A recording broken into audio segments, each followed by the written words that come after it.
Hey guys, thanks for checking out this video. If you're coming back for another one, thanks for checking it out. If this is your first time, I hope you enjoy it. If you do, I'd appreciate it if you hit that subscribe button and that thumbs up to let me know you enjoyed it.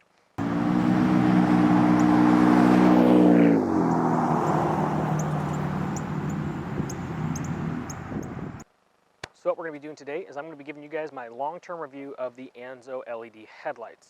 Now, when I initially installed these, I was given these for free to do an install video for, and I completed that obligation. So I also want to give you guys a long-term review with no obligation to the sponsor, so you guys can have an honest, unbiased opinion on my thoughts on the headlights. So I've had them for about a year, and let's get into it.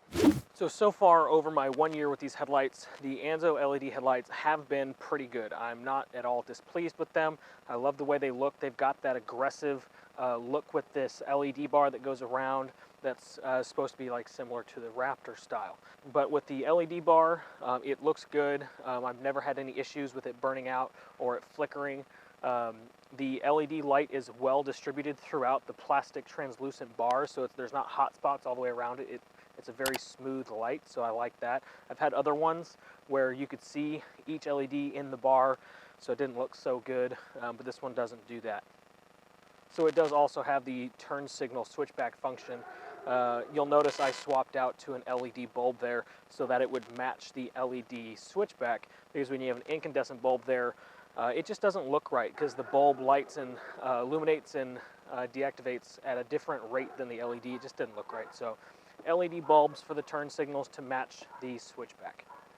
Additionally, I have swapped out the low beam bulb and the high beam bulb. For the low beam, I have a Morimoto HID, and for the high beam, I have a Morimoto LED.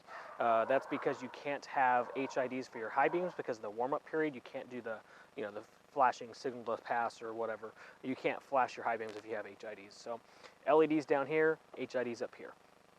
Honestly, I've been very happy with the beam pattern for the ANZOs. I'm sure if I put them up next to something more expensive, it wouldn't be nearly as good as that more expensive headlight, but I got no complaints. With these bulbs, I've got no complaints whatsoever. The factory bulbs that come in this headlight are H7, I believe, halogens, and to be honest, they're complete trash. The manufacturer says that they are only supposed to use halogen bulbs in these projectors because there is a difference between a halogen projector and an HID or an LED projector.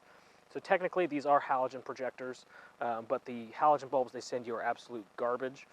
So I've gone ahead and swapped them out, and I've honestly had no complaints with the beam pattern whatsoever.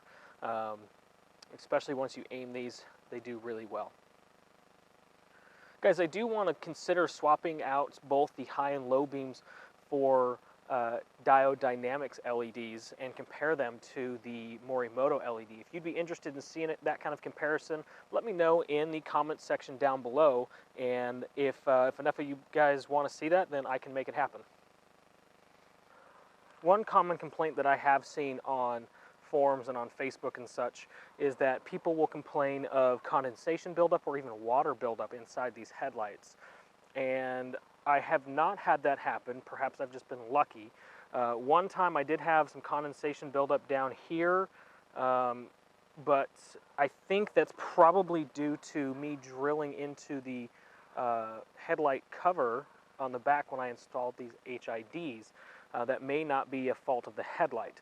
Now, ANZO does say that some condensation in these headlights is normal, and that's due to the breather that's in these. They have to have a breather valve because they can't have a fully sealed unit. So they say that some is normal, and as you can see, there's no water in there right now, at least. So no problems there for me. Overall, I've been very happy with these headlights. No complaints whatsoever from me, other than, like I said, the initial headlight bulbs needing to be replaced. So guys, I would like to know what you think of these headlights. I am interested in maybe comparing them to some Alpha Rex headlights, and if you would like to see that, or a comparison between the Morimoto bulbs and the Diode Dynamics bulbs, drop me a comment in the comment section down below so that I know what you want to see, and I'll do what I can to make it happen. If you appreciate the long-term review, give me a thumbs up, give me a like button, and hit subscribe. Let me know what else you'd like to see in the comment section down below. Thanks, guys.